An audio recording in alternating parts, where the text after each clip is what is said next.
सत और असत के भेद श्रद्धा की परिभाषा को समझते हुए खत्म होता है हमारा ये 17वां अध्याय। सात्विक, तामसिक और राजसिक सब इन 3 गुणों का ही खेल है दोस्तों। इन तीनों को समझकर आप अज्ञान से ज्ञान में आ सकते हैं। इन 3 गुणों को आप आसान मत समझिएगा दोस्तों, आपकी हर समझ पर ये भारी पड़ सकते हैं। तो लीजिए, मैं शैलेंद्र भारती अध्याय 17 को यहीं संपूर्ण कर रहा हूं।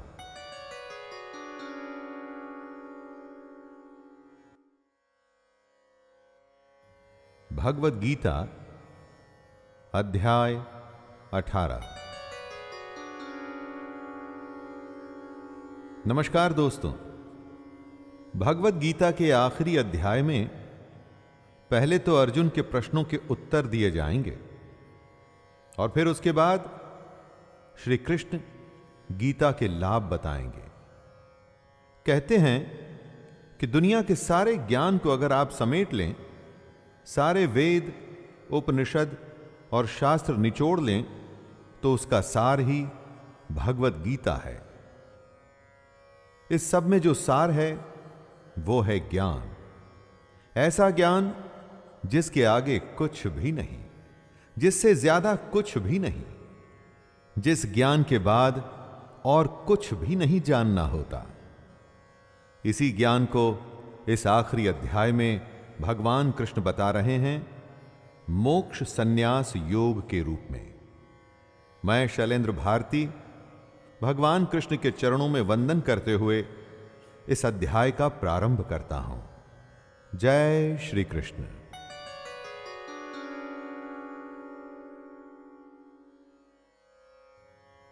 संन्यासस्य महाबाहो तत्त्वम् इच्छामि वेदितुं त्यागस्य च ऋषिकेश पृथक् केशै निषूदन। अर्जुन कहते हैं, हे महाबाहो, हे अंतर्यामिन, हे वासुदेव, मैं सन्यास और त्याग के तत्व को पृथक पृथक जानना चाहता हूं। सन्यास और त्याग सुनने में एक जैसे लगते हैं, लेकिन अलग हैं। कैसे अलग हैं, यही अर्जुन जानना चाहता है। युद्ध को लड़ने से मना कर देने के कारण यह श्रृंखला शुरू हुई थी। अर्जुन की दुविधा थी और कृष्ण के हल थे। अर्जुन की दुविधा तो दूर हो रही है, लेकिन उसकी बढ़ती जिज्ञासा में अभी भी प्रश्न बाकी हैं। अर्जुन सन्यास और त्याग के फर्क को अलग अलग करके जानना चाहता है।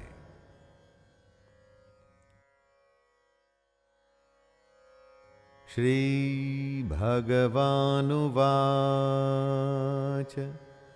काम्यानां कर्मणां न्यासं सन्न्यासं कवयो विदुः सर्वकर्म फलत्यागं प्राहुस्त्यागं विचक्षणः। कितने ही बुद्धिमान लोग अपने काम करने वाले कर्मों को छोड़ने को, यानी कि सांसारिक जीवन में नौकरी करना, विवाह करना, धन कमाना आदि के त्याग को ही सन्यास समझते हैं।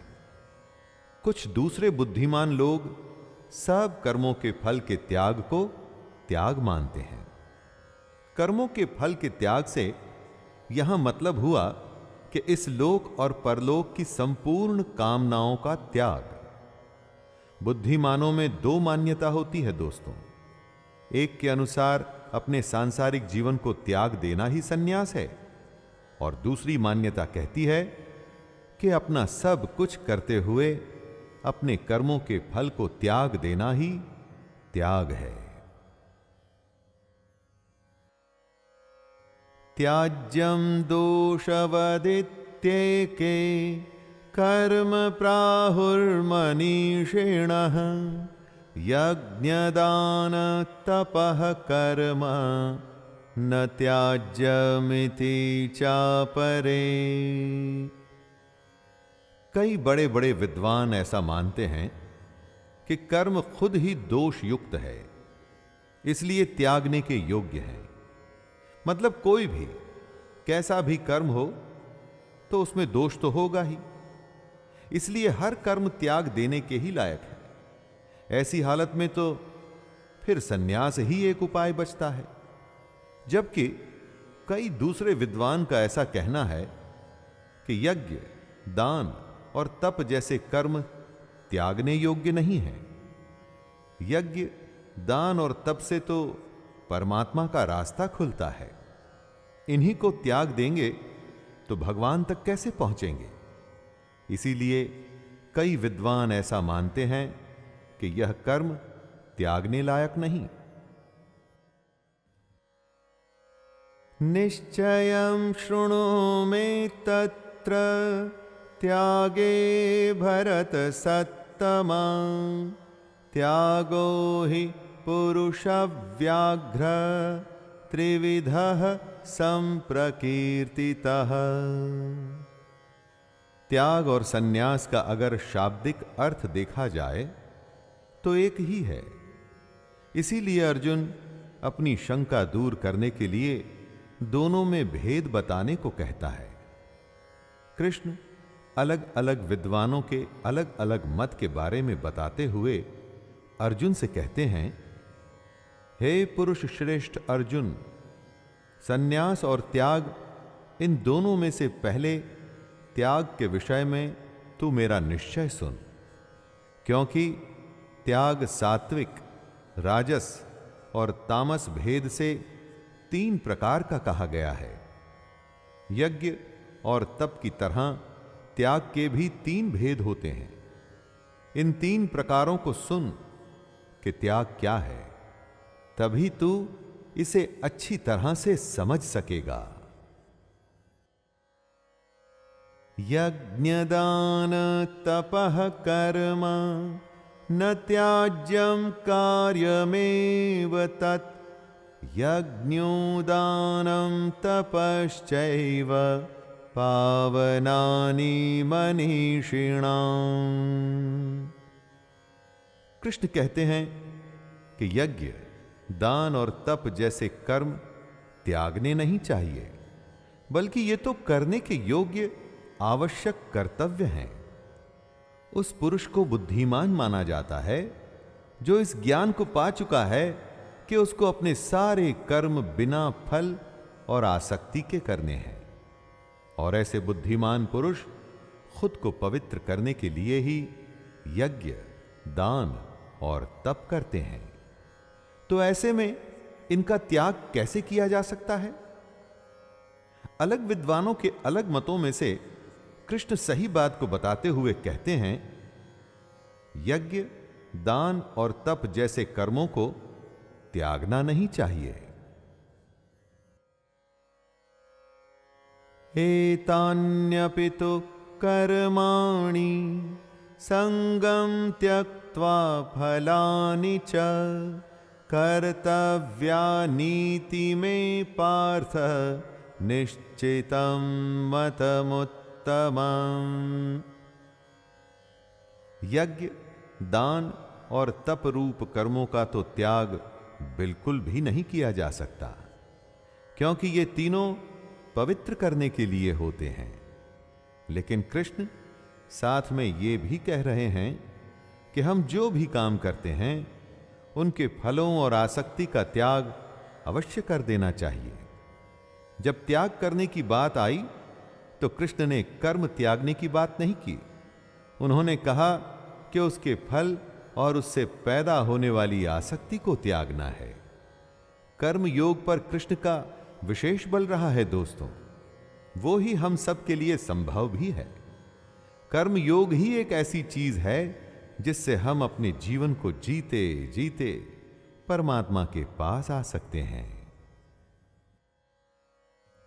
नियतस्य तु सन्न्यासः कर्मणो नोपपद्यते, मोहात्तस्य परित्यागस्तामसः परिकीर्तितः। कुछ विद्वानों का ऐसा कहना था कि हर कर्म में कोई न कोई बंधन होता है, इसलिए सारे कर्म ही त्याग दो। श्री कृष्ण ऐसा नहीं मानते। शास्त्र जिसे ठीक ठहराते हैं, जो निर्धारित हैं, जैसे कि यज्ञ, ऐसे नियत कर्मों का त्याग करना उचित नहीं।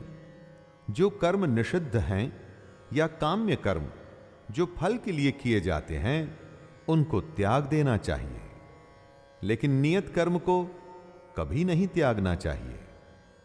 जब किसी मोह के चलते हुए हम अपने नियत कर्मों का त्याग करते हैं, तो ऐसे त्याग को तामस त्याग कहा जाता है। इस दुनिया की किसी आसक्ति में फंसकर अगर आप अपने कर्तव्य को, कर्म को छोड़ देते हैं, तो वो तामस त्याग माना जाएगा। दुःखमित्येव यत्कर्म काय क्लेश भजात् त्यजेत् सकृत्वा राजसं त्यागं नैव त्याग फलं लभेत्। अपने कर्म करना, कर्तव्य निभाना आसान नहीं होता। इससे हमारे शरीर को कष्ट भी होता है। जब कर्म करेंगे तो कोई ना कोई परेशानी तो होगी ही।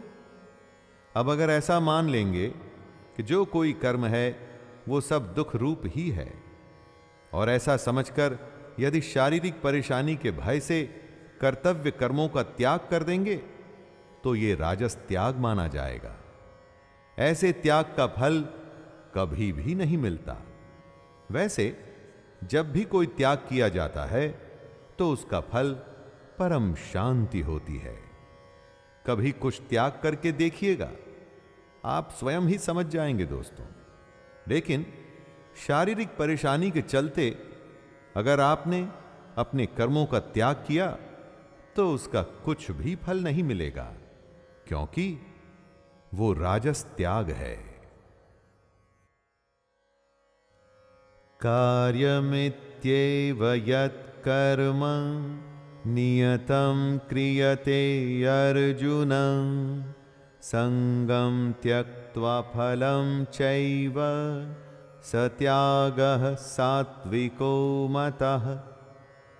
शास्त्रों में कहे गए कर्म को ही निर्धारित कर्म या नियत कर्म माना जाता है। ऐसे कर्म को करना ही कर्तव्य होता है। कर्म को कर्तव्य समझ करने के भाव से उसके आसक्ति और फल का त्याग सात्विक त्याग माना जाता है।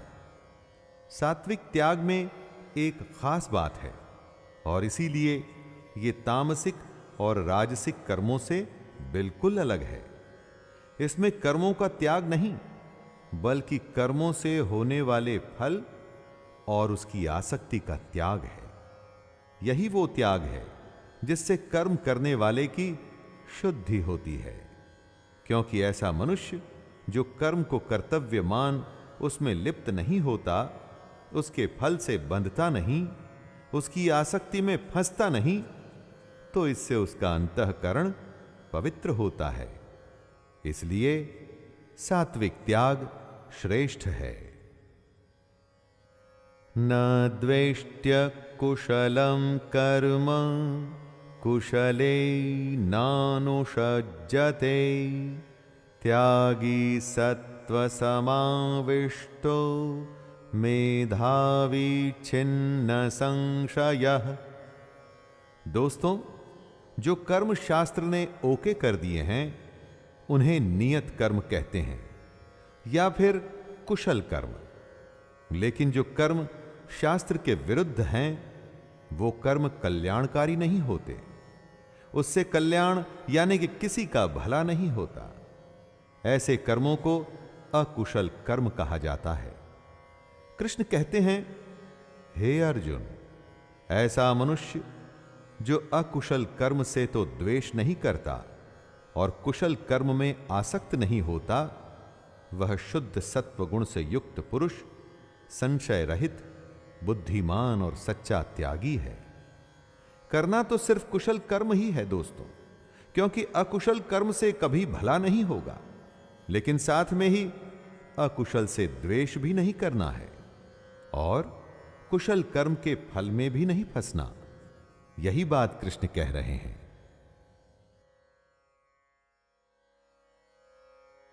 न हि देह भृता शक्यं त्यक्तुं कर्माण्यशेषतः यस्तु कर्म फलत्यागी सत्यागीत्यभिधीयते। जो भी शरीरधारी हैं, यानी कि जिस भी मनुष्य की देह है, उसके द्वारा कर्मों का त्याग संभव ही नहीं। आपके कर्म, आपके संस्कार आपके साथ बंधे होते हैं। जब आप एक शरीर को छोड़ दूसरे शरीर में जाते हैं तो ये संस्कार भी आपके साथ आते हैं। तो चाहे शरीर इस जन्म का हो या अगले जन्म का या उससे भी अगले जन्म का, जब तक शरीर रहेगा ऐसा संभव ही नहीं कि आप अपने कर्मों का त्याग कर दें। जो कर्म फल का त्याग कर सकता है बस वो ही त्याग है, बाकी कुछ नहीं। त्यागी सिर्फ उसी को कहा जाएगा जो अपने कर्मों के बंधन में बंधता नहीं। अनिष्टमिष्टं मिश्रं च त्रिविधं कर्मणः फलं भवत्यत्यागिनां प्रेत्य न तो सन्यासिनां क्वचित। जो सकाम कर्म करते हैं उनके कर्मों का फल उन्हें मिलता ही है, अच्छा, बुरा या फिर मिला हुआ। ऐसे 3 प्रकार का फल मरने के पश्चात अवश्य मिलता है। लेकिन पूर्ण सन्यासी सबसे बड़ा त्यागी है। वो ही हो सकता है जिसने कर्म फल का त्याग कर दिया है। कर्म फल का त्याग कर देने वाले मनुष्यों के कर्मों का फल किसी काल में भी नहीं होता। और जब ऐसा होता है तो इसका अर्थ है कि वो मनुष्य जन्म के फेरे से बच गया है। उसी को परम धाम मिलेगा और इसी को ही शुद्ध सन्यास कहते हैं। गेरुए वस्त्र पहनकर अगर दुनिया की वस्तुओं में लगाव है ना दोस्तों, तो वो सन्यास नहीं माना जाता और ना ही त्याग माना जाता है। पंचैतानि महाबाहो कारणानि निबोध मे सांख्ये कृतान्ते प्रोक्तानि सिद्धये सर्वकर्मणां। अविद्या की वजह से हम अपने अंदर की आत्मा को नहीं देख सकते, अपने अंदर के कृष्ण को नहीं देख पाते, बस कर्म किए चले जाते हैं और उन कर्मों के बंधन में फंसते चले जाते हैं। लेकिन सिद्धि तो तभी प्राप्त होती है जब आप कर्मों की समाप्ति कर सकें। लेकिन साथ में कृष्ण ये भी कहते हैं कि जब तक शरीर है तब तक कर्मों को त्यागना संभव नहीं।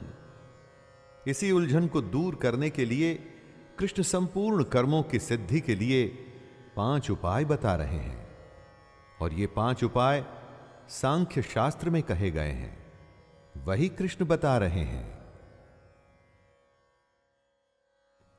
अधिष्ठानं तथा कर्ता करणं च पृथग्विधं विविधाश्च पृथक् चेष्टा दैवं चैवात्र पंचमम्।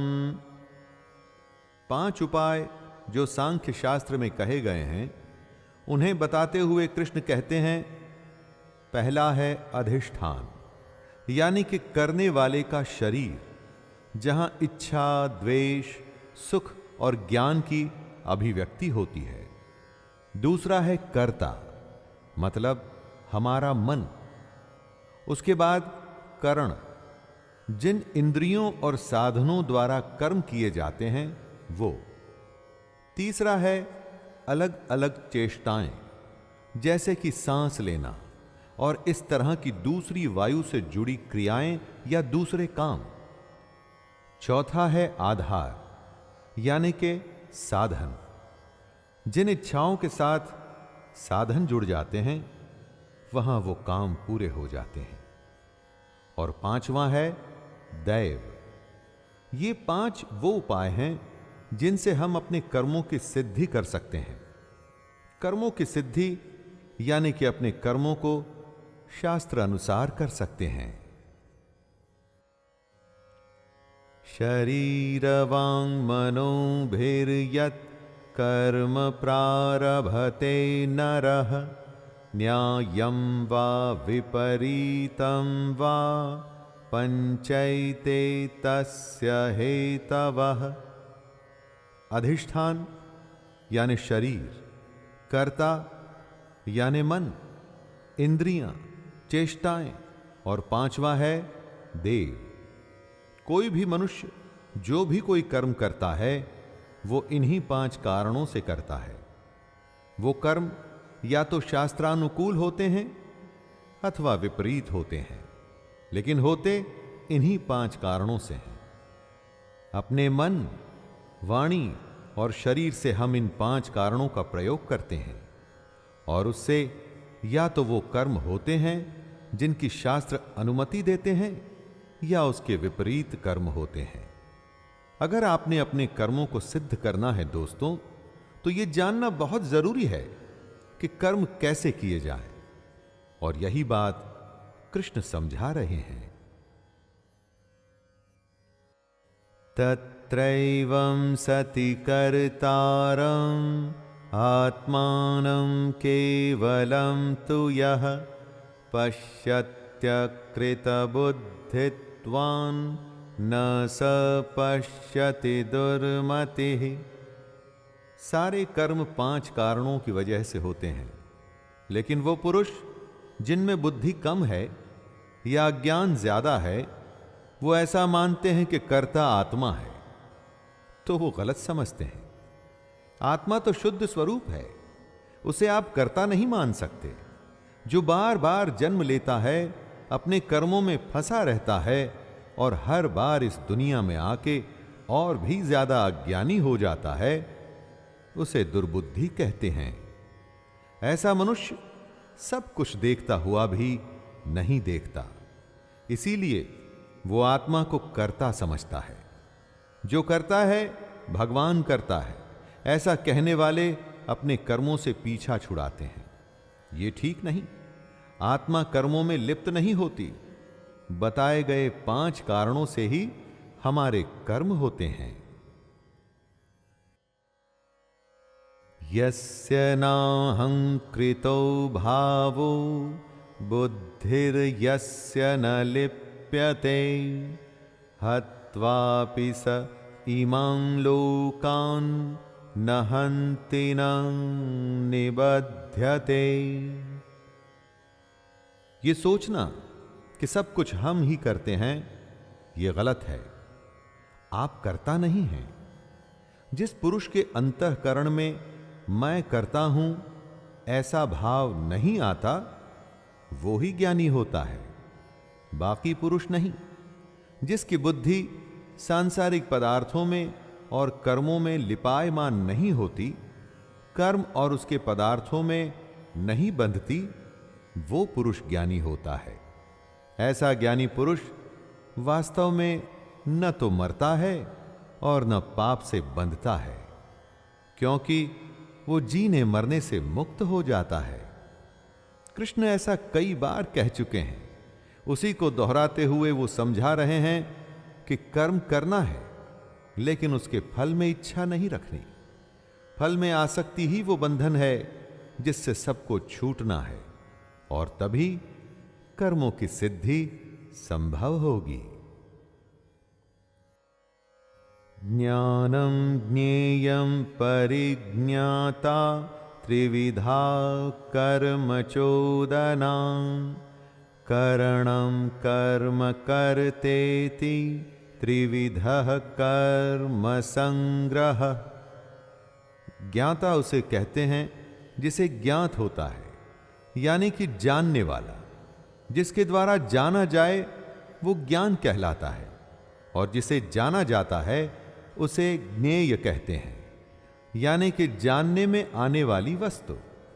ज्ञाता, ज्ञान और ज्ञेय ये तीनों कर्म प्रेरणा है, अर्थात इनसे ही कर्म करने की प्रेरणा मिलती है। अब कृष्ण कर्म संग्रह के बारे में बता रहे हैं। कर्म करने वाले का नाम होता है कर्ता। जिन साधनों से कर्म किया जाए उनको कहते हैं करण, और कुछ भी करने का नाम होता है क्रिया। ये तीनों कर्म संग्रह है। ज्ञाता, ज्ञान और ज्ञेय की प्रेरणा से हम कर्म करते हैं। उसके बाद कर्ता, करण और क्रिया से हमारे सारे कर्म इकट्ठे होते हैं। ज्ञानम कर्म च कर्ता च त्रिधैव गुण भेदतः प्रोच्यते गुण संख्याने यथा वक्षणु तान्यपि सर्वभूतेषु येनैकं भावमव्ययमीक्षते अविभक्तं विभक्तेषु तज्ज्ञानं विद्धि सात्विकम्। जो शास्त्र गुणों की संख्या की बात करते हैं उनमें ज्ञान, कर्म और कर्ता, इन गुणों के तीन तीन प्रकार कहे गए हैं। ये तीनों प्रकार ही अब कृष्ण बता रहे हैं। सबसे पहले ज्ञान के प्रकार बताए जा रहे हैं, और ज्ञान में सबसे पहले है सात्विक ज्ञान, वो ज्ञान जिसके बाद कुछ भी नहीं है। दोस्तों, ये ज्ञान की सबसे परिपक्व, सबसे मैच्योर्ड अवस्था है। सात्विक ज्ञान से गुणों का अंत हो जाता है। कौन से गुण? वो गुण जो हमारे कर्म के कर्ता होते हैं। यही वो ज्ञान जिससे मनुष्य सब में, चाहे वो जीव हो या अजीव, हर किसी में एक अविनाशी परमात्मा को ही देखता है। पृथक्त्वेन तु यज्ञानं नाना भावान् पृथग्विधान् वेत्ति सर्वेषु भूतेषु तज्ज्ञानं विद्धि राजसम्। ज्ञान के अलग अलग प्रकार समझाते हुए कृष्ण राजसिक ज्ञान के बारे में बता रहे हैं। जिस ज्ञान से मनुष्य बाकी सबको अलग अलग देखता है, अर्थात वो अपने को दूसरों से अलग समझता है, क्योंकि उसका शरीर अलग है तो उसकी आत्मा भी अलग है। जो ऐसा सोचता है वो ज्ञान राजसिक है। हम सब में उसी परमात्मा का अंश आत्मा के रूप में विद्यमान है, तो हम सब एक ही हुए। ये अच्छा मनुष्य है और वो बुरा। जब ऐसे ज्ञान से हम दूसरे के बारे में सोचते हैं तो उसे राजस ज्ञान कहा जाता है।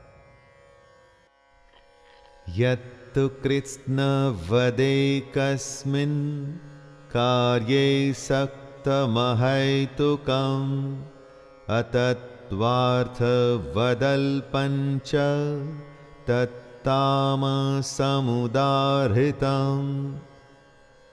जिस ज्ञान से पुरुष ये समझता है कि जो भी है उसका शरीर है और कुछ भी नहीं, वो सबसे बुरा ज्ञान है। जो ये समझता है कि ये आत्मा या शरीर बस इतना ही है, इससे परे कुछ भी नहीं, वो ज्ञान सबसे बुरा और तामस यानी कि तामसिक माना गया है। जिसमें ज्ञान है वो हर किसी में परमात्मा देखता है। ऐसे ज्ञान से ही पता चलता है कि सब कुछ ब्रह्म है। चल अचल सब कुछ ब्रह्म से ही आया है। लेकिन जिसका ज्ञान उस मनुष्य को ब्रह्म का आभास नहीं कराता, वो ज्ञान किसी काम का नहीं, तामस है वो। ऐसा ज्ञान युक्ति रहित और तत्वार्थ से भी परे होता है, जिसमें ना युक्ति होती है और ना ही कोई तत्व।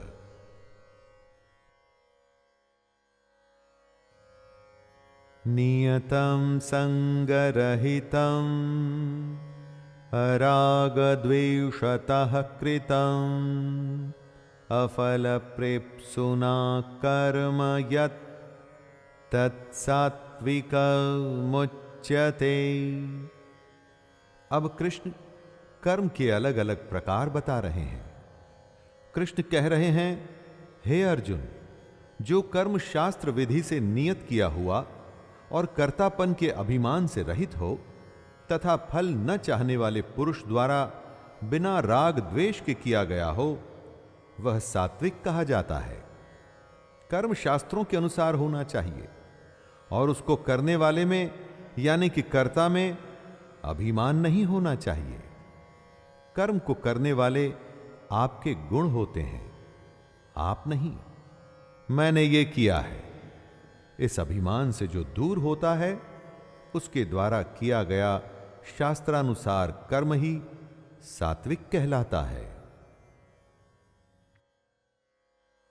यत्तु कामेप्सुना कर्म साहंकारेण वा पुनः क्रियते बहुलायासं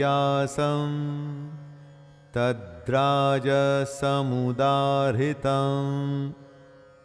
मान लीजिए कि कर्म शास्त्र के अनुसार है, नियत है और निर्धारित भी है, जैसा कि कृष्ण कहते हैं, लेकिन उसके करने वाले में अहंकार है और यह कर्म भोगों की चाह के लिए किया जा रहा है, तो ऐसा कर्म राजसिक माना जाता है।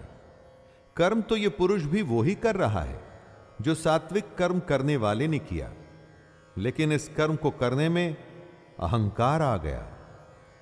करने के पीछे उद्देश्य भोगों की चाह है, फल की इच्छा है, इसीलिए यह कर्म सात्विक नहीं माना जाएगा, चाहे इस कर्म में कितना ही परिश्रम क्यों न किया गया हो, लेकिन उसके बावजूद भी इसको राजसिक ही माना जाएगा।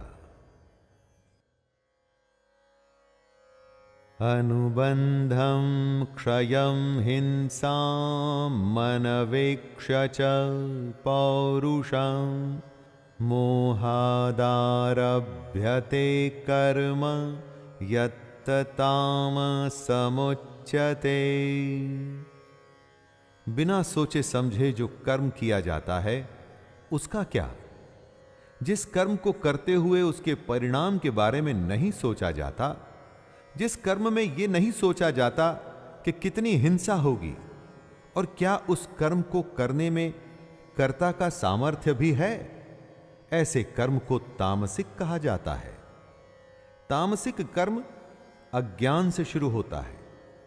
सोच और समझ का जिन कर्मों में एकदम अभाव होता है वो कर्म तामसिक माना जाता है।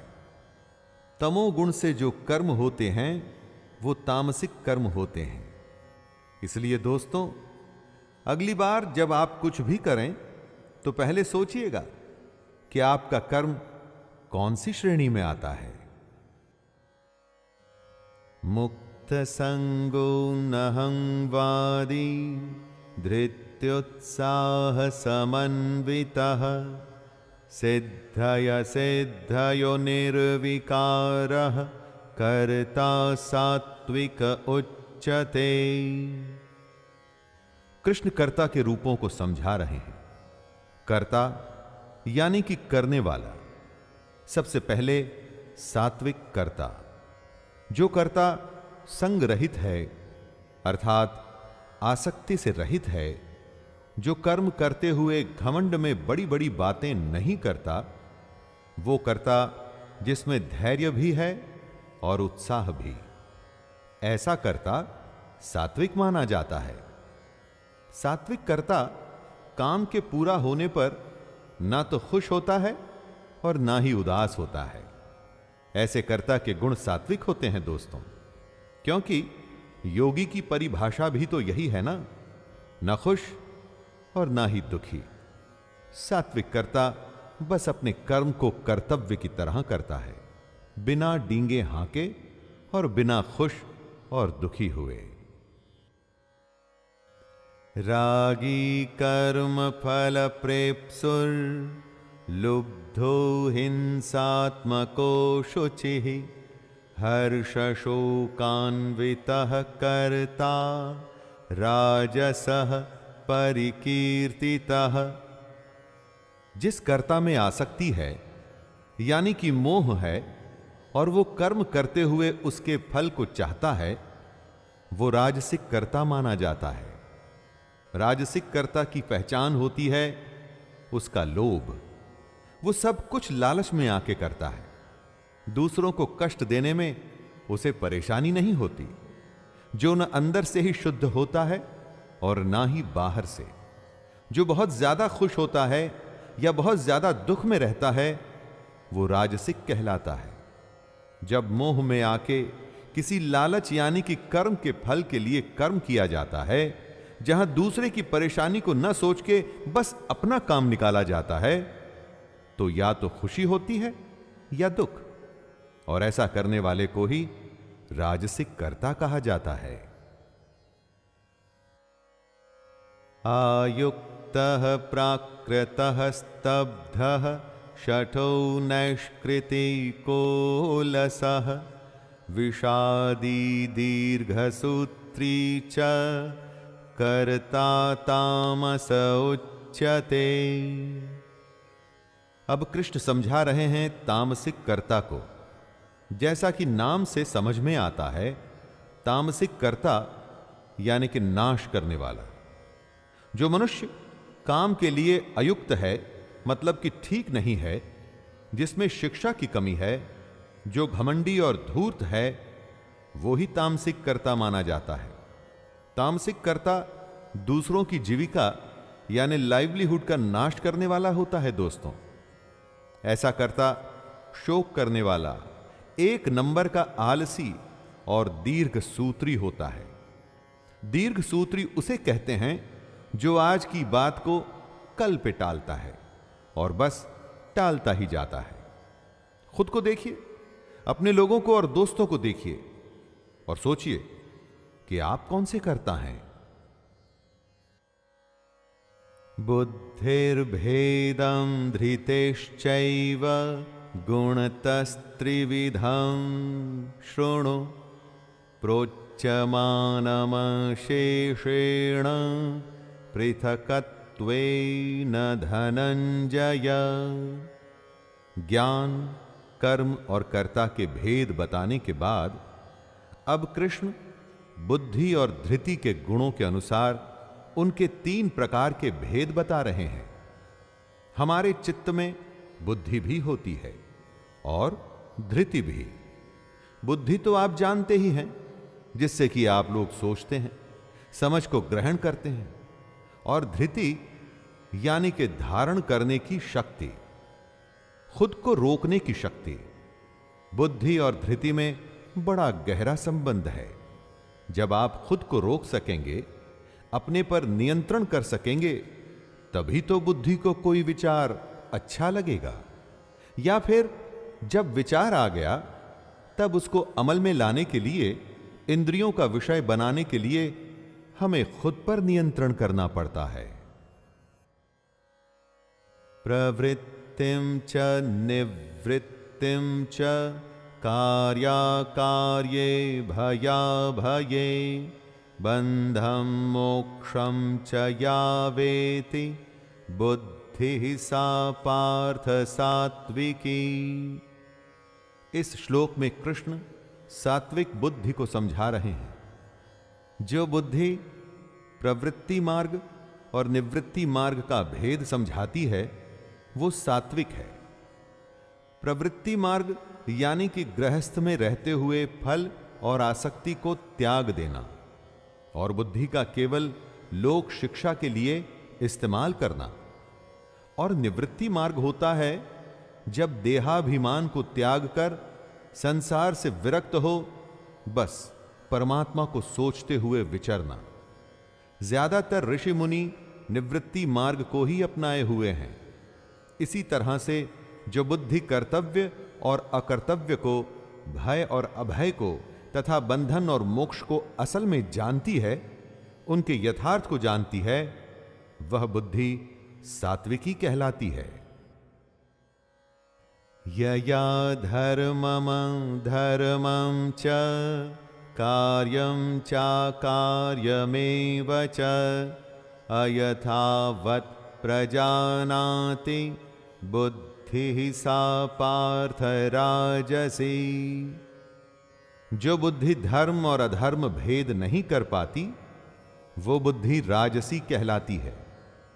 शास्त्र जिसके लिए हां कहते हैं वो धर्म होता है, और जिसके लिए मना करते हैं वो अधर्म होता है। बुद्धि ही इन दोनों में फर्क बताती है, और जो बुद्धि फर्क नहीं बता पाती, संदेह में रहती है, वो राजसी होती है। इसी तरह से राजसिक बुद्धि कर्तव्य और अकर्तव्य का भी अंतर नहीं जानती। जो बुद्धि आपको यह बता ही नहीं पाती कि आपका कर्म सही है या गलत, जो जीवन का कल्याण कर दे वही धर्म है, कर्तव्य है, और जो जीवन को बंधन में डाल दे वो अधर्म है। बुद्धि ही इन दोनों में भेद करती है, और जो नहीं कर पाती वह बुद्धि राजसी है। अधर्मं धर्ममिति या मन्यते तमसावृता सर्वार्थान् विपरीतांश्च बुद्धिः सा पार्थ तामसी। जो बुद्धि विपरीत करने की सलाह देती है, उल्टा करने को कहती है, वो तामसिक होती है। तमोगुण से घिरी हुई बुद्धि अधर्म को धर्म मानती है। सात्विक बुद्धि यथार्थ को बताती है, मतलब सच को। राजसिक बुद्धि संदेह में रहती है, लेकिन जो तामसिक होती है वो बुद्धि सिर्फ उल्टा बताती है। ऐसी बुद्धि को विपरीत ज्ञान की गठरी भी कहते हैं दोस्तों। जब उल्टी बुद्धि या उससे हासिल उल्टे ज्ञान पर चलेंगे तो स्वाभाविक है कि कभी सही जगह पर पहुंच ही नहीं पाएंगे। ऐसी बुद्धि का निष्कर्ष या अंजाम सिर्फ विपरीत ही होता है। धृत्या यया धारयते मनः प्राणेन्द्रियक्रियाः योगेनाव्यभिचारिण्या धृतिः सा पार्थ सात्विकी। धृति वो होती है जिससे आप अपने निर्धारित लक्ष्य को अपनी आंखों से हटने नहीं देते। इसे ही धारणा शक्ति कहते हैं। श्री कृष्ण सात्विक धृति के बारे में बता रहे हैं। जो धारण शक्ति परमात्मा के सिवाय अन्य किसी भी सांसारिक यानी कि वर्ल्डली विषय को धारण नहीं करती, वह अव्याभिचारिणी धारणा मानी जाती है और इसीलिए सात्विक होती है। इसी सात्विक धृति से मनुष्य अपने ध्यान योग के द्वारा मन, प्राण और इंद्रियों की क्रियाओं को धारण करता है और अपने लक्ष्य पर पहुंचता है। यया तु धर्म कामार्थान् धत्या धारयतेऽर्जुन प्रसंगेन फलाकांक्षी धृतिः सा पार्थ राजसी। बहुत से मनुष्यों का लक्ष्य फल होता है। वो सिर्फ फल के लिए ही काम करते हैं। मनुष्य के 4 पुरुषार्थ होते हैं: धर्म, अर्थ, काम और मोक्ष। जब फल की इच्छा वाला मनुष्य जिस धारण शक्ति के द्वारा अत्यंत आसक्ति से धर्म, अर्थ और कामों को धारण करता है, वो धारण शक्ति राजसी होती है। दोस्तों जरा ध्यान दीजिएगा, यहां कृष्ण ने मोक्ष के बारे में नहीं कहा, क्योंकि जिसकी धारणा शक्ति राजसिक है वो इस दुनिया के बंधन को छोड़ना नहीं चाहता, बल्कि वो तो और बंधना चाहता है। राजसिक धृति वाले मनुष्य को लगता है कि इंद्रियों का सुख ही सबसे बड़ा सुख है।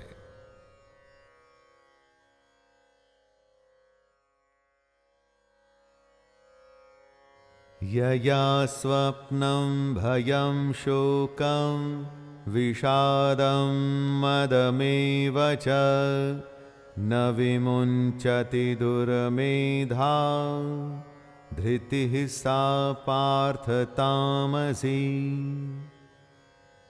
कितने ही लोग होते हैं जिन्हें हम बुरा मानते हैं दोस्तों। दुष्ट, विलन, अलग अलग नामों से बुलाते हैं उनको। उनके बारे में कृष्ण कहते हैं, हे पार्थ, दुष्ट बुद्धि वाला मनुष्य जिस धारण शक्ति के द्वारा निद्रा, भय, चिंता और दुख को तथा उन्मत्तता को भी नहीं छोड़ता, अर्थात धारण किए रहता है, वह धारण शक्ति तामसी है। अब समझिए दोस्तों कि क्यों कोई दुष्ट अपनी दुष्टता छोड़ता नहीं, क्योंकि उसकी धारणा शक्ति ही तामसिक है। नींद, शक, चिंता और पागलपन को जो धारण किए रहता है, जो इनके अधीन है, वो भला अपनी दुष्टता को कैसे छोड़ेगा। सुखम त्विदानीं त्रिविधम शृणु मे भरतर्षभ अभ्यासाद्रमते यत्र दुःखान्तं च निगच्छति यत्तदग्रे विषमिव परिणामे मृतोपमं तत्सुखं सात्विकं प्रोक्तम् आत्मबुद्धि प्रसादजम्। दोस्तों, इन दो श्लोक में कृष्ण सुख को डिफाइन कर रहे हैं, उसके प्रकार बता रहे हैं। जब हम छोटे थे तो क्या पढ़ने में हमारा मन लगता था? नहीं। लेकिन बड़े होकर अब जब उसी पढ़ाई से हम अपना जीवन चलाते हैं, तब जाके उस पढ़ाई का मोल समझ में आता है। उसी तरह से सांसारिक विषय में फंसे हुए पुरुष को परमात्मा के भजन, उसका ध्यान, सेवा आदि का अभ्यास शुरू शुरू में अच्छा नहीं लगता, विष लगता है, पढ़ाई करते हुए बच्चे की तरह। लेकिन बाद में यही भगवान का भजन, उसका ध्यान अमृत हो जाता है। जब उस परमात्मा की प्राप्ति होती है, जिस सुख में साधक दुखों के अंत को प्राप्त हो जाता है, जो सुखों दुखों का अंत कर देता है, ऐसा सुख जो आरंभ काल में यद्यपि विष के तुल्य प्रतीत होता है, परंतु परिणाम में अमृत के तुल्य है, वह सुख सात्विक होता है। विषयेन्द्रिय संयोग्याद् दत्तदग्रे मृतोपमं परिणामे विषमिव तत्सुखं राजसं स्मृतम्। जो सुख पहले विष लगे और बाद में अमृत, और जो दुखों का अंत करे, वो सात्विक होता है। और जो सुख विषय और इंद्रियों के संयोग से हो, यानी कि हमारी दुनिया के सारे सुख, वो राजसिक होते हैं। इन सुखों की पहचान है कि पहले पहले तो ये अमृत के जैसे लगते हैं, बड़ा आनंद आता है जब आप धन कमाते हैं, नाम कमाते हैं, फिर उस धन और नाम के लिए काम करते हैं। लेकिन बाद में ये अमृत विष बन जाता है, जब अर्जित किए हुए बल, वीर्य, बुद्धि, धन, उत्साह और परलोक का नाश होता है। विषय और इंद्रियों के संयोग से होने वाले सुख के परिणाम को विष के तुल्य कहा गया है। इसीलिए ये सुख राजस कहा गया है। यदग्रे चानुबंधे च सुखं मोहनमात्मनः निद्रालस्य प्रमादोत्थं तत्तामसमुदाहृतम्। निद्रा, आलस्य और प्रमाद में कई मनुष्यों को बड़ा सुख मिलता है, बहुत आनंद आता है, और शुरू में ही नहीं, अंत तक वो इस सुख को ही सब कुछ मानते हैं। ऐसा सुख तामसिक होता है। जो सुख भोग काल में तथा परिणाम में भी आत्मा को मोहित करने वाला है, ऐसा निद्रा, आलस्य और प्रमाद से उत्पन्न सुख तामस कहा गया है। आलस तमोगुण का धर्म है।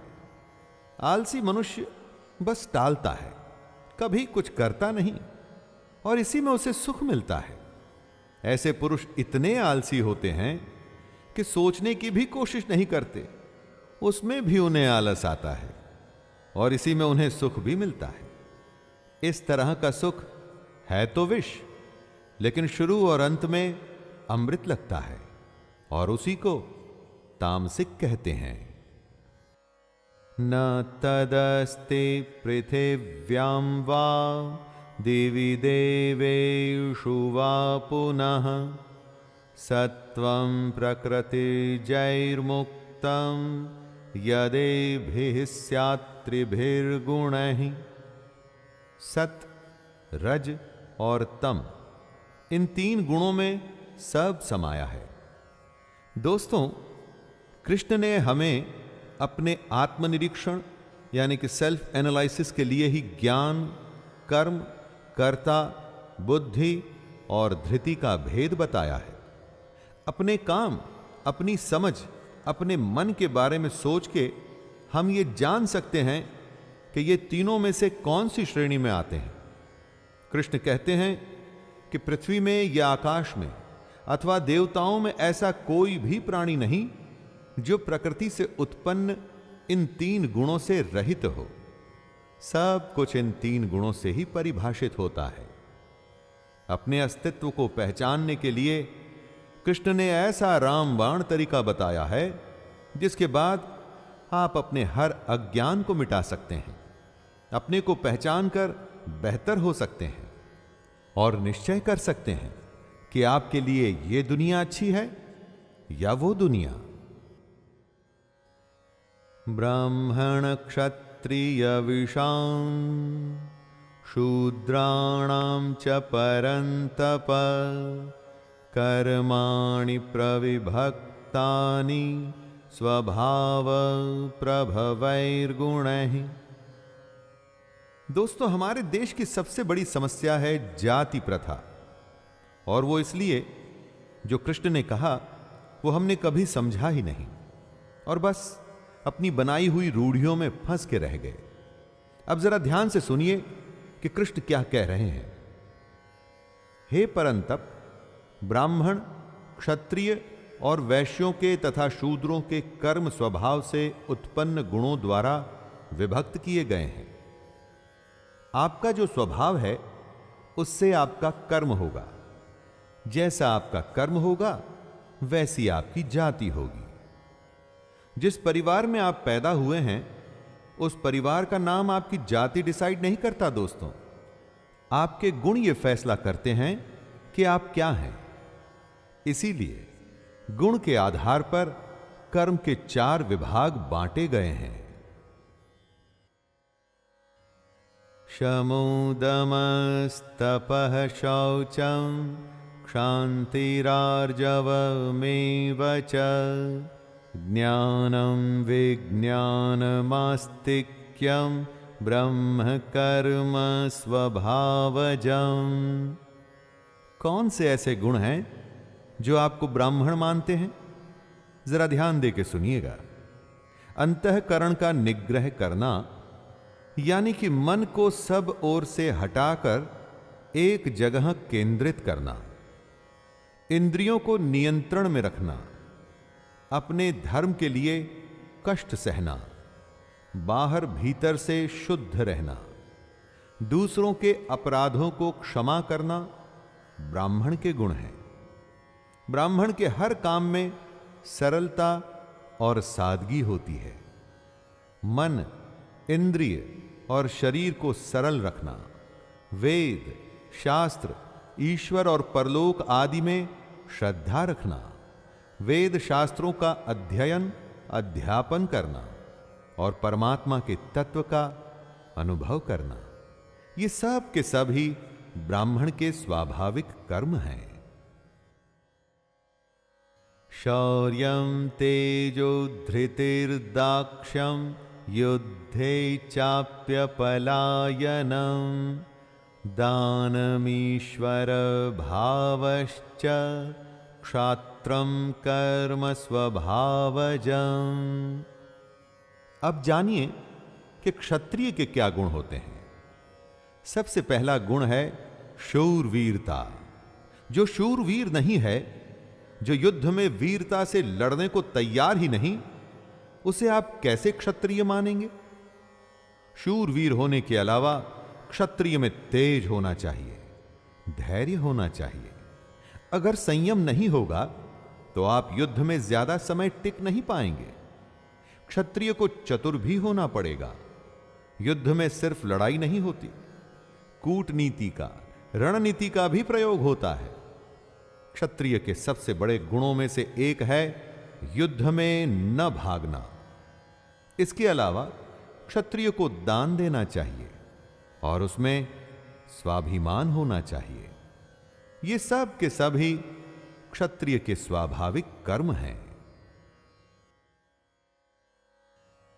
कृषि गौरक्ष वाणिज्यम वैश्य कर्म स्वभावजम परिचर्यात्मकं कर्म शूद्रस्यापि स्वभावजम्।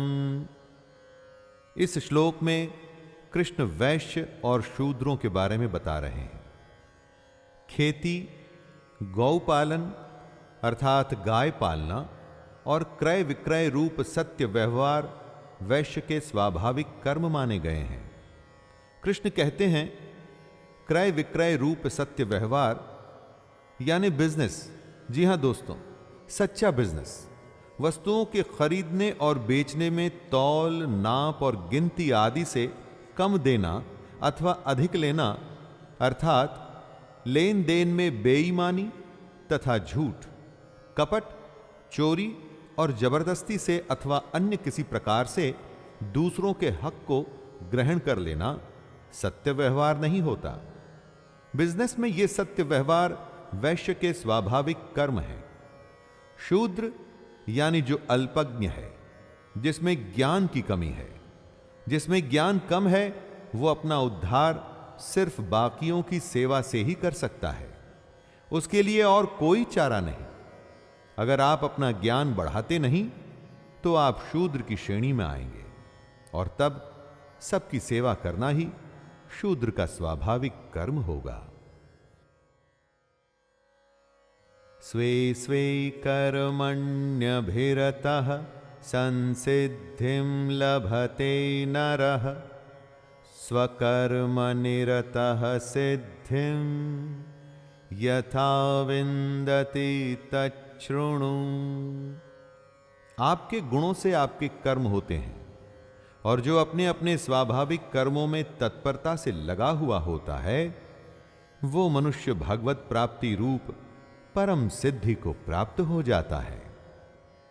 यहां पर सीख यह है दोस्तों कि सबको अपने स्वकर्म करने हैं, उसी में निरंतर लगे रहना है। अगर आप अपने स्वकर्म में लगे रहेंगे तो फिर आपको सिद्धि पाने से कोई नहीं रोक सकता। अगर आप अच्छे गुण ग्रहण करेंगे तो आपके कर्म अच्छे होंगे और उन्हीं अच्छे कर्मों को अगर आप तत्परता से करेंगे, मन, वचन और पूरी मेहनत से करेंगे तो परम सिद्धि को अवश्य प्राप्त होंगे। यतः प्रवृत्तिर्भूतानां येन सर्वं इदं ततं स्वकर्मणा तमभ्यर्च्य सिद्धिं विन्दति मानवः। कृष्ण ये बता चुके हैं कि आपके गुणों के आधार पर आपके स्वाभाविक कर्म होते हैं और अगर अपने इन कर्मों का आप पालन करते हैं तो सिद्धि को प्राप्त होते हैं। दोस्तों, जैसे बर्फ एक रूप है लेकिन असल में तो पानी है, उसी तरह से ये पूरी दुनिया भी अलग अलग रूप में है लेकिन असल में तो ब्रह्म है। उसी ब्रह्म परमेश्वर से संपूर्ण प्राणियों की उत्पत्ति हुई है। उस परमेश्वर की अपने स्वाभाविक कर्मों द्वारा पूजा करके मन, वाणी, शरीर से कर्म करते हुए स्वाभाविक कर्तव्य कर्म का आचरण करना ही एक रास्ता है परम सिद्धि को प्राप्त करने का। श्रेयान् स्वधर्मो विगुणः परधर्मात् स्वनुष्ठितात् स्वभावनियतं कर्म कुर्वन्नाप्नोति किल्बिषम्। कौवा अगर हंस की नकल करेगा तो कुछ भी हासिल नहीं होगा दोस्तों। अगर दूसरों को देख आप उसके जैसा करने की कोशिश करेंगे तो आप कहीं के नहीं रहेंगे। आपको अपना कर्म करना है, अपना धर्म निभाना है। अच्छे प्रकार से आचरण करते हुए दूसरे के धर्म से अपना धर्म श्रेष्ठ है। जो अपना धर्म निभाता है वो मनुष्य पाप को कभी प्राप्त नहीं होता। आप जानते हैं आप दूसरे की नकल कब करते हैं? जब आपको ईर्ष्या होती है तभी आप दूसरे के जैसा होना चाहते हैं। परंतु मित्रों, ऐसा करके कभी सिद्धि नहीं मिलती। हर हालत में अपना धर्म और अपना कर्म करते रहना है। सहजं कर्म कौन्तेय सदोषमपि न त्यजेत सर्वारंभा हि दोषेण धूमेनाग्निरिवावृताः। अगर आग होती है तो धुआं भी होता है। उसी तरह से अगर कर्म है तो उसमें भी दोष तो होगा ही। अगर आपका कर्म दोष युक्त है लेकिन आपका धर्म है तो उसे करना चाहिए। कृष्ण कहते हैं, हे कुंती पुत्र, दोष युक्त होने पर भी सहज कर्म को नहीं त्यागना चाहिए। सहज कर्म वही है जो आपके स्वभाव से पैदा हुआ है। स्वभाव क्या है? जो आपके गुण से पैदा हुआ है। अपने गुण को पहचान आपको अपना कर्म करना है। यह नहीं सोचना कि दूसरा क्या कर रहा है या आपको उसके जैसा नहीं करना है। सिर्फ अपना निज धर्म, निज कर्म करना है, और वो भी पूरी सच्चाई से। असक्त बुद्धि सर्वत्र जितात्मा विगत स्पृहः नैष्कर्म्य सिद्धिं परमां संन्यासेनाधिगच्छति। सांख्य योगी यानी कि सन्यासी कैसे ब्रह्म को प्राप्त होता है, उसी का उल्लेख कृष्ण इस श्लोक में कर रहे हैं।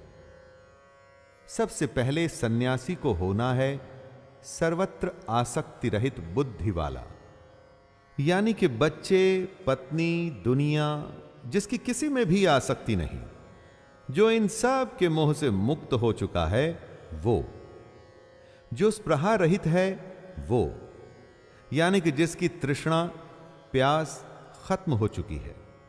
अगर तृष्णा होती है तो आप फल के लिए कर्म करते हैं। इसीलिए सन्यासी को तृष्णा रहित होना है। और तीसरा, जिससे सन्यासी ब्रह्म को प्राप्त कर सकता है, वो जो अपना अंतःकरण यानी कि अपना मन जीत चुका है। ऐसा सन्यासी पुरुष सांख्य योग के द्वारा उस परम नैष्कर्म्य सिद्धि को प्राप्त होता है। नैष्कर्म्य सिद्धि यानी कि कर्म करते हुए भी कर्म न करने की स्थिति, जो कर्म योगियों को ही प्राप्त होती है। सिद्धिं प्राप्तो यथा ब्रह्म तथाप्नोति निबोध मे समासेनैव कौन्तेय निष्ठा ज्ञानस्य या परा। जब आपको कुछ मिल जाता है तो उसके बाद उस वस्तु की आवश्यकता खत्म हो जाती है। उसी तरह से सिद्धि होती है।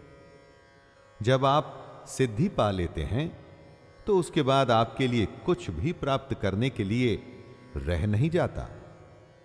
मतलब जब आप अपने मन पर जीत पा लेंगे, अपनी इंद्रियों को वश में करके अपनी कामना और अपने मोह को खत्म कर लेंगे, तो फिर आप सिद्ध की श्रेणी में आएंगे। दोस्तों, यही योग है। और जो ज्ञान योग से प्राप्त होता है वो सबसे बड़ा ज्ञान है।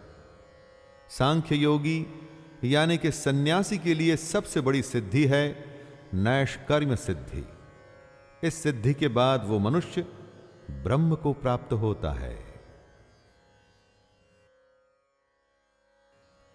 बुद्ध्या विशुद्धया युक्तो धृत्यात्मानं नियम्य च शब्दादीन् विषयान् त्यक्त्वा रागद्वेषौ व्युदस्य च विविक्तसेवी लघ्वाशी यत् वाक्कायमानस ध्यान योग परो नित्यं वैराग्यं समुपाश्रितः अहंकारं बलं दर्पं कामं क्रोधं परिग्रहं विमुच्य निर्ममः शांतो ब्रह्म भूयाय कल्पते।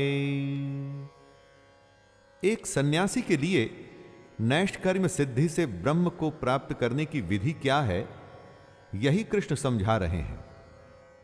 कर्म योगी तो निष्काम कर्म योग की स्थिति से ब्रह्म को प्राप्त हो जाता है, लेकिन सन्यासी जिसने सब कुछ त्याग दिया, उसका क्या? उस सन्यासी की बुद्धि विशेष रूप से शुद्ध होनी चाहिए, यानी कि वो बुद्धि जो सात्विक ज्ञान देती है। उसको हल्का, सात्विक और नियमित भोजन करने वाला होना चाहिए। सन्यासी जिसे एकांत पसंद है, जिसकी धारण शक्ति सात्विक है, वो सन्यासी जिसने अपना अंतःकरण और इंद्रियों को संयम में किया हुआ है, जिसने अपनी मन, वाणी और शरीर को वश में किया हुआ है, जिसने ऐसा वैराग्य या सन्यास ले रखा है कि न किसी से मोह है और न किसी से द्वेष, जिसने अपने अहंकार, बल, घमंड, काम और क्रोध का त्याग किया हुआ है और जो निरंतर ध्यान करता है, ऐसा ममता रहित सन्यासी ही शांति युक्त होता है और सच्चिदानंद घन ब्रह्म को प्राप्त होता है।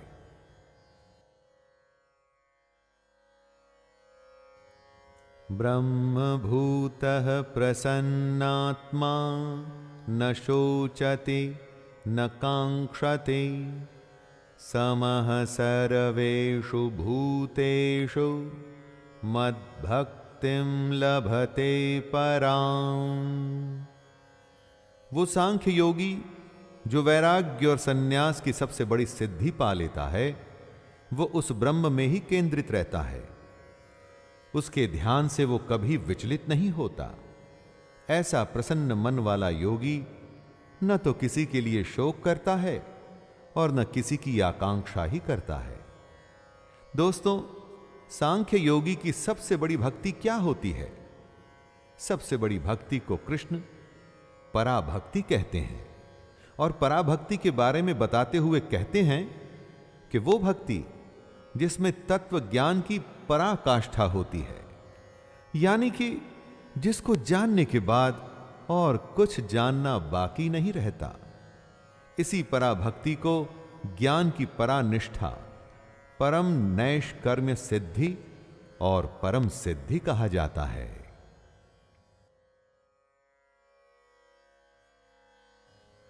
भक्त्या मामभिजानाति यावान्यश्चास्मि तत्त्वतः ततो मां तत्त्वतो ज्ञात्वा विशते तदनन्तरम्। पराभक्ति वो होती है जिसके बाद कुछ बाकी नहीं रह जाता। इस पराभक्ति का परिणाम होता है ज्ञान की पराकाष्ठा। कृष्ण कहते हैं कि यही वो पराभक्ति है जिसके द्वारा योगी मुझ परमात्मा को प्राप्त करता है।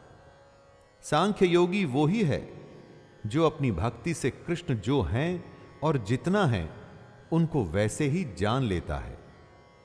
कृष्ण के सत्य स्वरूप को जानना ही सबसे बड़ी भक्ति है दोस्तों। कृष्ण को ठीक वैसा का वैसा तत्व से जान लेना ही भक्ति का परिणाम है। और जब योगी अपनी भक्ति से कृष्ण के तत्व को जान लेता है तो वो तत्काल ही कृष्ण में प्रविष्ट हो जाता है।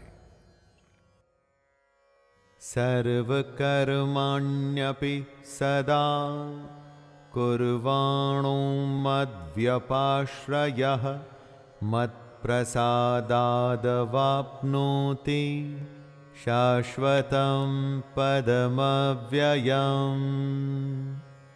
सांख्य योगी के लिए पराभक्ति से परमात्मा को प्राप्त करने का रास्ता बताने के बाद कृष्ण कह रहे हैं कि कर्म योगी कैसे उनको प्राप्त करता है। कर्म योगी का रास्ता आसान है, क्योंकि वो कृष्ण को अपने मन में रख के अपने सारे कर्मों को करता हुआ भी ब्रह्म को प्राप्त कर लेता है।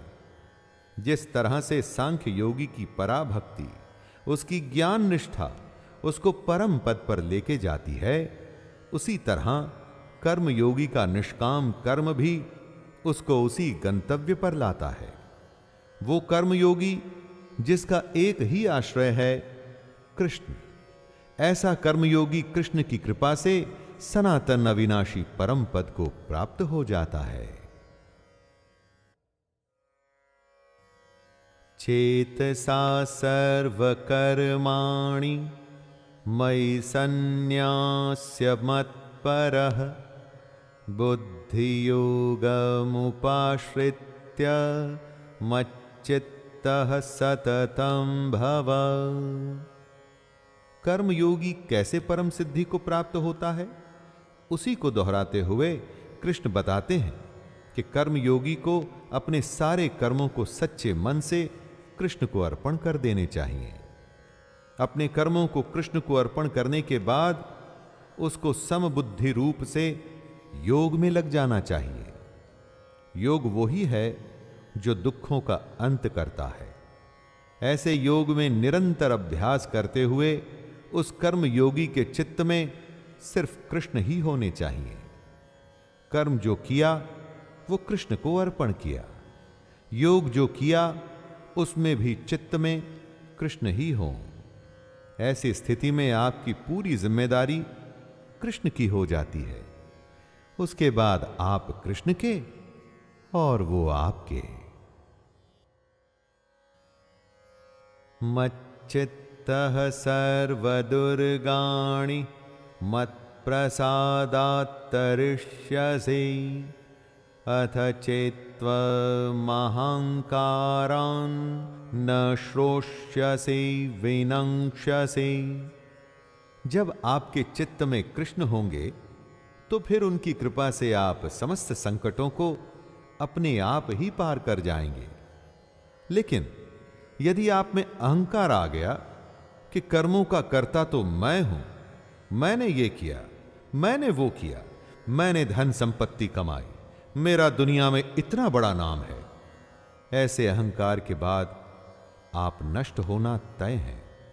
कितने ही लोग शास्त्र को न मान अपने अहंकार के चलते मनमानी करते हैं, अपने अलग भगवान को भजते हैं, सिर्फ फल के लिए काम कर खुद को बुद्धिमान मानते हैं।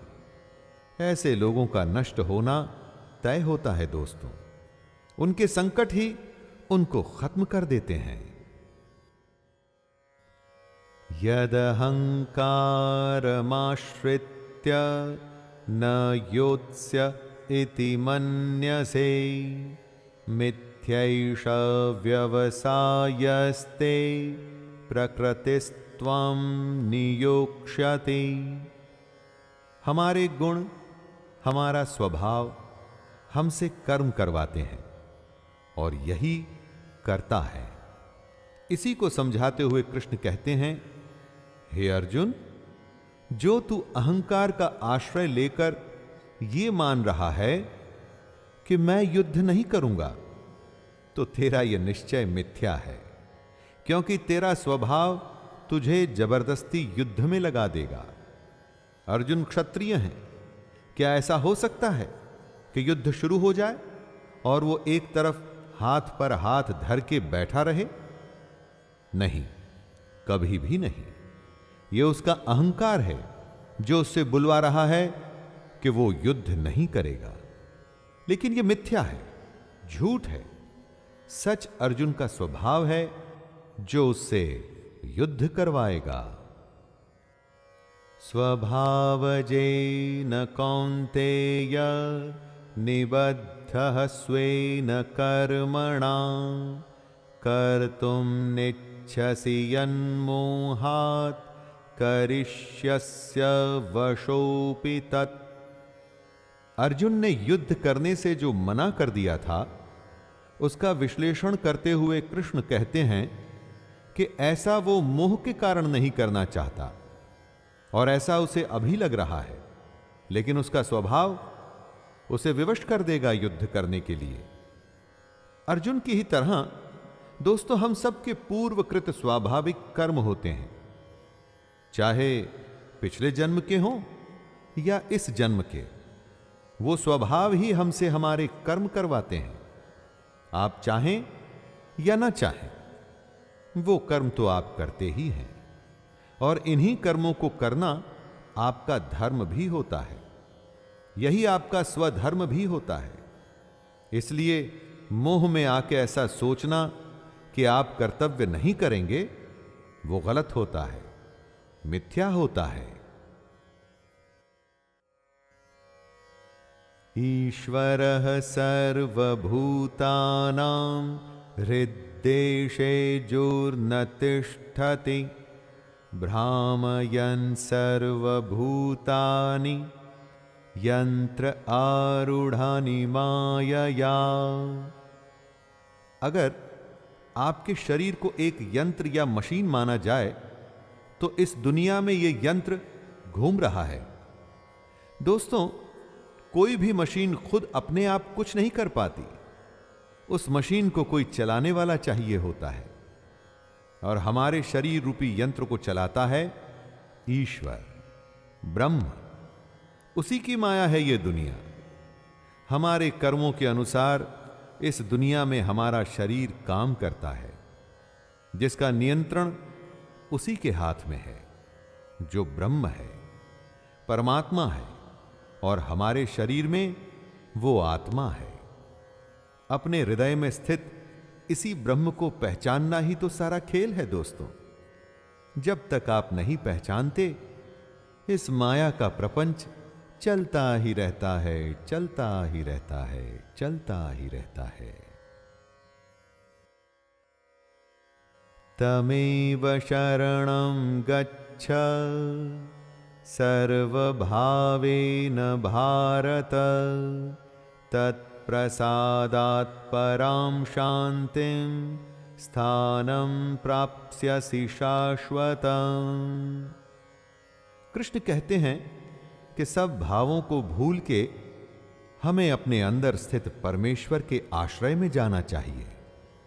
सब भाव जैसे कि लज्जा, भय, मान, बड़ाई और आसक्ति, न डर, न घमंड, न लगाव, इस तरह के सारे भावों को त्याग कर हम उस ब्रह्म की शरण में जा सकते हैं।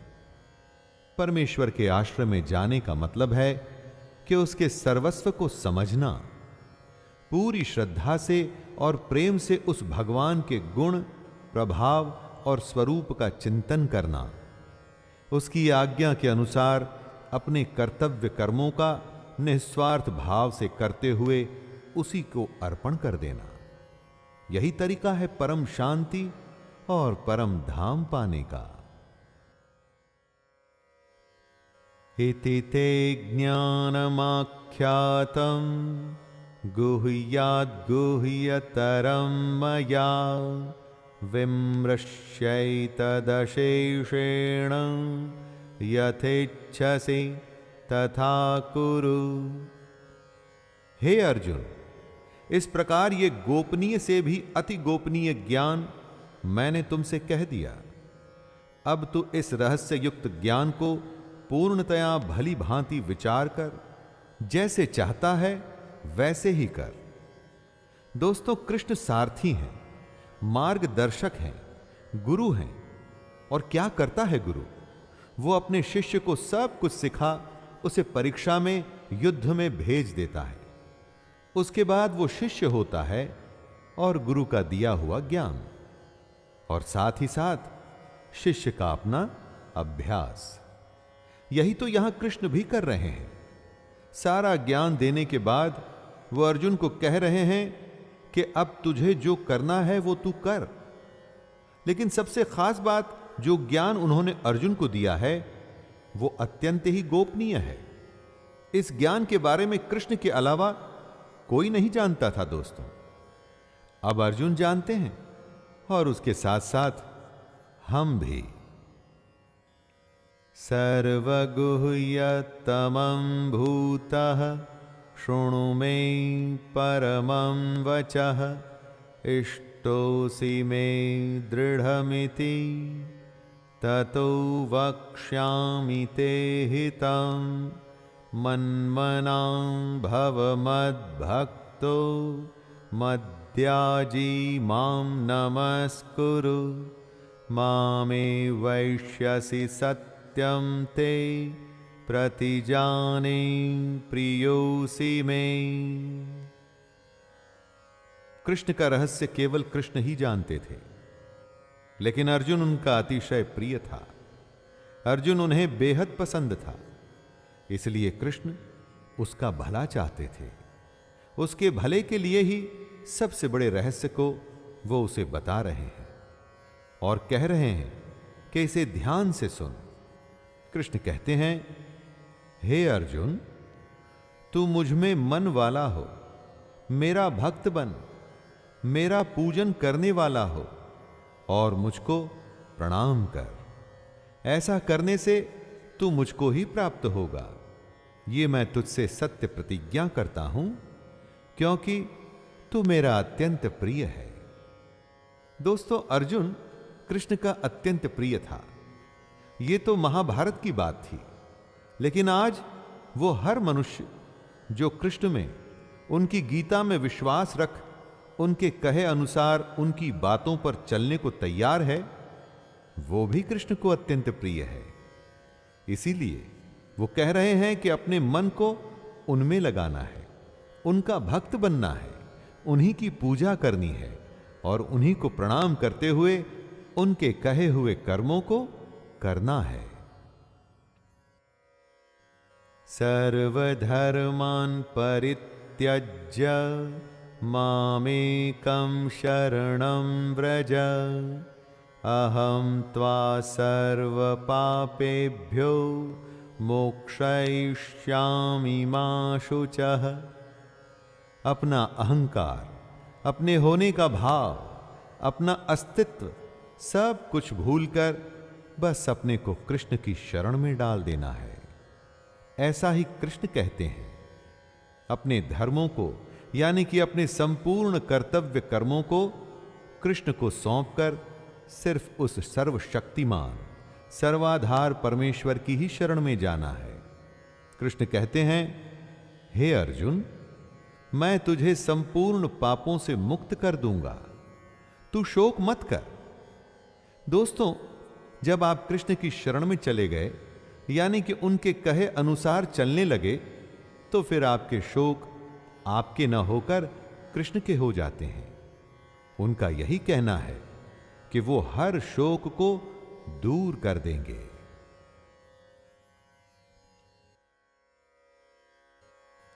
इदं ते न तपस्काय न भक्ताय कदाचन, न चाशु श्रूषवे वाच्यं न च मां योऽभ्यसूयते। बिना मांगे सलाह देना समझदारी नहीं होती दोस्तों। ऐसा ही कुछ कृष्ण भी अर्जुन से कह रहे हैं। वे कहते हैं कि तुझे ये गीता रूप रहस्यमय उपदेश किसी भी काल में तप रहित मनुष्य से नहीं कहना चाहिए। ना उसे कहना चाहिए जिसमें भक्ति नहीं, उसे भी नहीं कहना चाहिए जिसमें सुनने की इच्छा नहीं है, और जो मुझ में दोष दृष्टि रखता है उससे तो कभी भी मत कहना। जो श्री कृष्ण के स्वरूप से इनकार करे उसे क्या कृष्ण की महिमा बता के फायदा होगा? जो कृष्ण को नहीं मानता उसे क्या गीता सुना के फायदा होगा? बिल्कुल भी नहीं। इसलिए ऐसे लोगों से गीता या गीता के ज्ञान की बात नहीं करनी चाहिए जो इसका सम्मान न कर सके, जिनमें समझ ना हो और जो ये सुनना ही न चाहते हो, उनसे भगवत गीता के बारे में बात करनी ही नहीं चाहिए।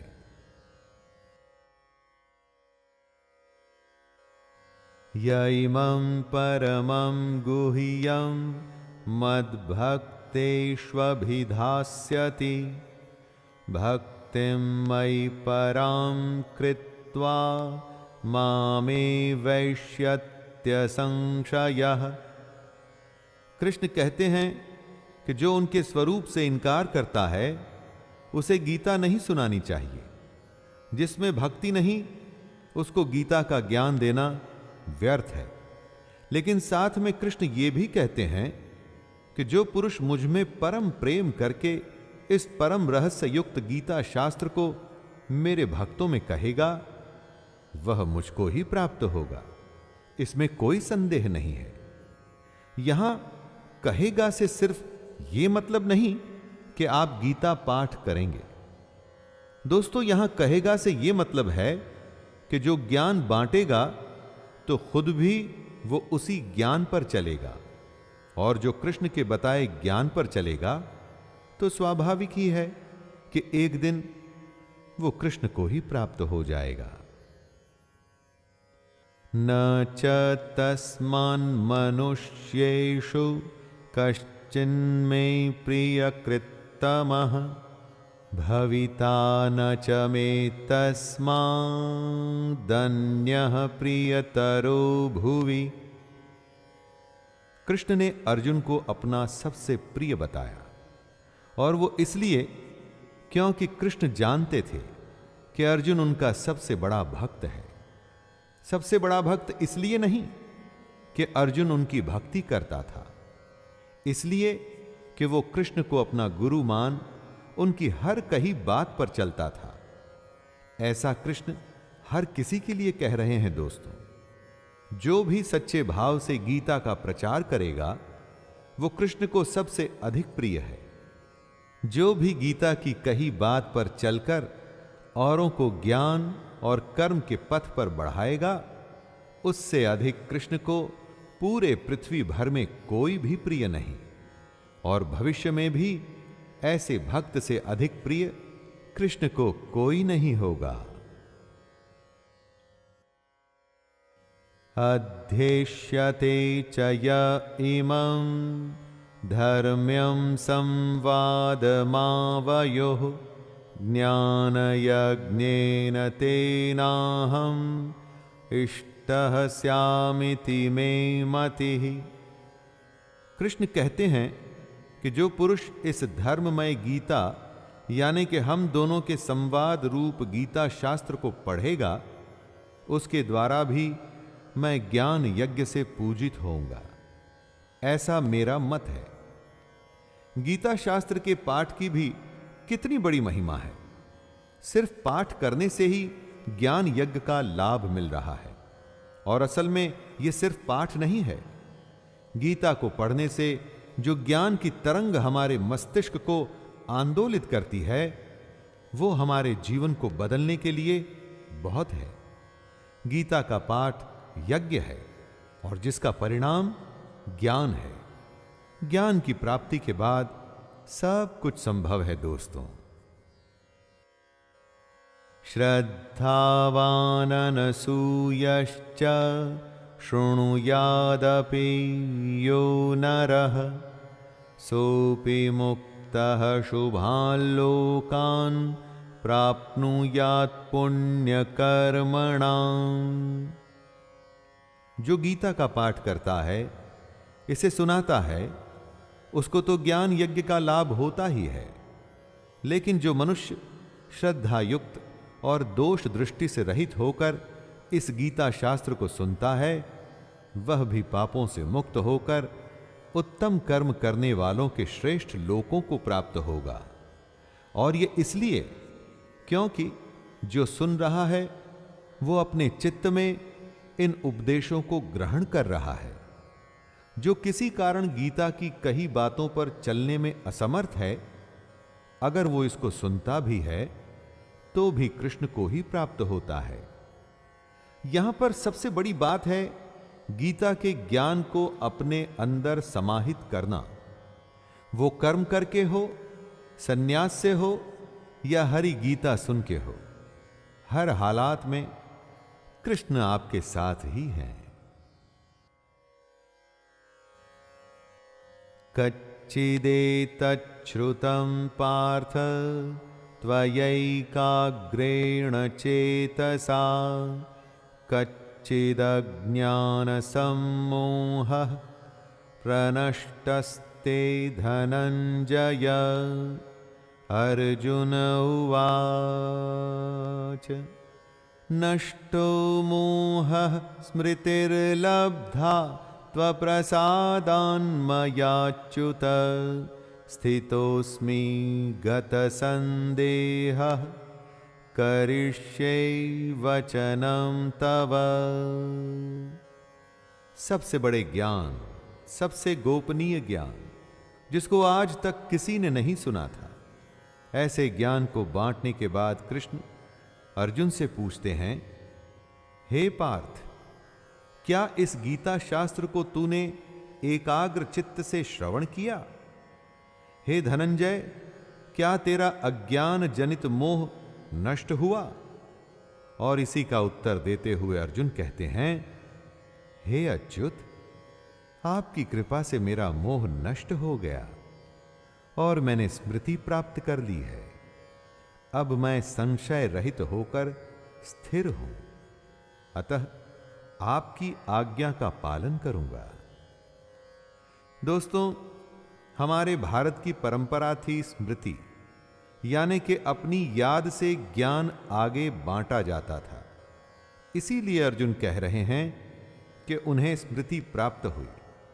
इस स्मृति से, ज्ञान से उनका मोह नष्ट हुआ। इसी मोह के चलते अर्जुन ने अपने शस्त्र रख दिए थे और युद्ध करने से मना कर दिया था। लेकिन अब ज्ञान की प्राप्ति के बाद वो युद्ध करने को तैयार हैं। दर्पण पर से धूल हट गई है। अब यथार्थ सच्चाई स्पष्ट है और अर्जुन युद्ध के लिए तैयार हैं। संजय उवाच इत्यहं वासुदेवस्य पार्थस्य च महात्मनः संवादमिमं श्रौषम् अद्भुतं रोमहर्षणं व्यासप्रसादाच्छ्रुतवानि तद्गुह्यमहं परं योगं योगेश्वरात् कृष्णात् साक्षात् कथयतः स्वयं। संजय अपनी दिव्य दृष्टि से ये आंखों देखा हाल धृतराष्ट्र को सुना रहे थे। संजय कहते हैं, इस प्रकार मैंने श्री वासुदेव के और महात्मा अर्जुन के इस अद्भुत रहस्य युक्त रोमांचकारक संवाद को सुना। श्री व्यास जी की कृपा से दिव्य दृष्टि पाकर मैंने इस परम गोपनीय योग को अर्जुन के प्रति कहते हुए स्वयं योगेश्वर भगवान श्री कृष्ण से प्रत्यक्ष सुना, जो परम गोपनीय था। अब वो संजय की वजह से हम सब जान पाए। दोस्तों, सोचिए, अगर संजय ये सब देख और सुन नहीं पाते तो क्या कभी गीता का ज्ञान हमें मिलता? संजय कृष्ण को योगेश्वर कह रहे हैं। वो भी उनका असली स्वरूप जान चुके हैं। योगेश्वर यानी कि जो स्वयं योगी हो और दूसरों को भी योग प्रदान करने की शक्ति रखता हो। राजन् संस्मृत्य संस्मृत्य संवादमिममद्भुतं केशवार्जुनयोः पुण्यं हृष्यामि च मुहुर्मुहुः तच्च संस्मृत्य संस्मृत्य रूपमत्यद्भुतं हरेः विस्मयो मे महान् राजन् हृष्यामि च पुनः पुनः। संजय धृतराष्ट्र से कहते हैं, हे राजन, भगवान श्री कृष्ण और अर्जुन के इस रहस्य युक्त कल्याणकारक और अद्भुत संवाद को पुनः पुनः स्मरण करके मैं बार बार हर्षित हो रहा हूं। जो संजय सुन चुके थे, अब वो हमेशा के लिए उनके साथ था। एक तरह से उनके लिए विश्वास करना मुश्किल हो रहा था कि इतना बड़ा रहस्य, दुनिया का सबसे बड़ा ज्ञान उन्होंने स्वयं सुना। इसी बात को बार बार सोचकर वो खुश हो रहे हैं। दोस्तों, आप ही सोचिए, जिसने अभी अभी योग का सबसे बड़ा ज्ञान स्वयं कृष्ण से सुना हो, उसकी खुशी आखिर कैसे रुकेगी। संजय के चित्त में महान आश्चर्य है। यही वजह है उनके बार बार हर्षित होने की। एक बार आप भी गीता के ज्ञान को अर्जित करने की कोशिश करिए। मुझे पूर्ण विश्वास है कि आप भी हर्ष से भर जाएंगे। यत्र योगेश्वरः कृष्णो यत्र पार्थो धनुर्धरः तत्र शिर्विजयो भूतिर्ध्रुवा नीतिर्मतिर्मम। गीता के इस कृष्ण अर्जुन संवाद को खत्म करते हुए संजय कहते हैं, हे राजन, जहां योगेश्वर भगवान श्री कृष्ण हैं और जहां गांडीव धनुषधारी अर्जुन है, वहीं पर श्री, विजय, विभूति और अचल नीति है, ऐसा मेरा मत है। संजय कह रहे हैं कि जहां भी कृष्ण होंगे और उनके साथ अर्जुन होंगे, वहां पर सम्मान, नीति और जीत का होना निश्चित है। दोस्तों, कहने का अर्थ है कि जहां कृष्ण का ज्ञान और अर्जुन की भक्ति होगी, जहां कृष्ण हमारे सारथी होंगे और हम अर्जुन के जैसे उनको मानने वाले होंगे, तो वहां हमारा सम्मान और हमारी विजय निश्चित है। तो दोस्तों, इस अंतिम श्लोक के साथ वो संवाद खत्म होता है जिससे बड़ा संवाद कहीं भी दुनिया में कभी नहीं हुआ। ज्ञान का ऐसा महासागर कभी भी ऐसे सिमट के नहीं आया है, और ऐसा ज्ञान जिससे बड़ा कुछ भी नहीं, जिसके बाद कुछ भी नहीं। और यह ज्ञान है कि ध्यान हमारा धनुष है, इंद्रियों की दृढ़ता गांडीव है और ध्यान करने वाला अर्जुन है। यानी कि हम सब अर्जुन हैं। अपनी इच्छा शक्ति से गांडीव की तरह हमें अपने मन, अपनी इंद्रियों को नियंत्रण में रख अपने ध्यान को अपने कर्म पर केंद्रित करना है। हमें कर्म योगी बनना है और किसी भी युद्ध से मुंह न मोड़ते हुए उसे अपना कर्तव्य मान युद्ध करते रहना है। तो लीजिए दोस्तों, इसी के साथ मैं शैलेंद्र भारती आपसे विदा लेता हूं। जय श्री कृष्ण।